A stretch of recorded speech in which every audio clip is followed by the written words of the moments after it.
My name is Elena Ward, and the morning my father found me limping along Highway 27 with my 10-month-old daughter on my hip, my knee was swelling beneath my jeans and my marriage was already over. My husband, Caleb, had taken my phone before breakfast. His mother, Marjorie, had kept my car keys for 5 months. What none of them knew was that I had documented everything. I had moved into Marjorie's house believing it was temporary. Caleb said we would save for a place of our own. At first, she cooked dinner, folded laundry, and called me sweetheart. Then my keys vanished from the hook beside the door. My paychecks went into a household account I could not access alone. Marjorie called the clinic where I worked and told my supervisor I was taking medical leave. Caleb said she was helping. After my daughter Sophie was born, help became control. Marjorie decided when Sophie ate, slept, and visited relatives. Caleb's sister Dana photographed me when I looked exhausted and sent the pictures to church friends with worried captions. A family doctor named Dr. Leland visited our house, asked leading questions about depression, then wrote notes while Marjorie watched from the doorway. I understood the trap. If I became angry, they would call me unstable. So I stayed calm and began keeping a record in a blue spiral notebook hidden beneath cleaning supplies in the bathroom cabinet. I wrote dates, times, exact statements, missing property, restricted calls, financial limits, and every attempt to isolate me. My nursing training taught me to chart facts without drama. That skill became my shield. One Thursday, while Marjorie attended Bible study, I opened her locked desk with a spare key I had noticed beneath a drawer. Inside were my car title, a draft petition seeking emergency custody of Sophie, and a letter from Dr. Leland claiming I showed signs of postpartum psychosis. He was a general practitioner, not a psychiatrist. I photographed every page with an old camera, returned everything precisely, and added the discovery to my notebook.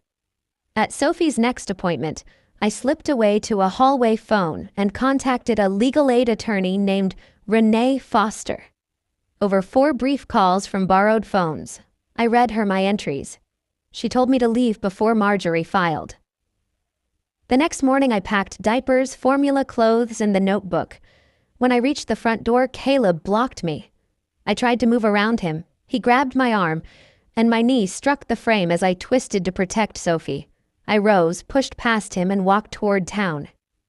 20 minutes later, my father's truck slowed beside me. "Elena," he said, staring at my knee, "where is your car?" Marjorie took it. His face hardened.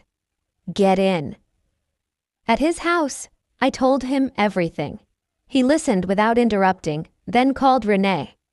By evening, she had assembled my photographs and 52 dated entries into a binder. The next morning, both custody petitions were heard together. Marjorie arrived in pearls and a charcoal suit. I wore navy scrubs because they reminded me who I was. Her lawyer presented tired photographs, church statements, and Dr. Leland's letter. Marjorie cried beautifully and said she feared for Sophie's safety. Then I testified. I read the record from the beginning: confiscated transportation, intercepted calls, unauthorized leave from work, financial restriction, electronic tracking, staged medical concern, and the hidden custody petition. Renee handed the judge the photograph showing my title beside Marjorie's legal papers. Marjorie sprang up. She broke into my desk. The judge ordered her to sit. I explained Dr. Leland's lack of psychiatric credentials and showed the court the swelling on my knee. Marjorie began shaking. I remained still. For months, she had counted on my fear making me look irrational. Instead, her own anger exposed everything. The judge denied her petition, granted me temporary sole custody, issued protective orders against Caleb and Marjorie, and ordered my car returned within 48 hours. Outside the courtroom, Caleb approached with empty hands. "I never meant for this to happen," he said. "You let it happen every day," I answered. "Sophie will not grow up believing control is love." 2 weeks later, Sophie and I moved into a small apartment near my father. I returned to work, filed for divorce, and reported Dr. Leland to the medical board.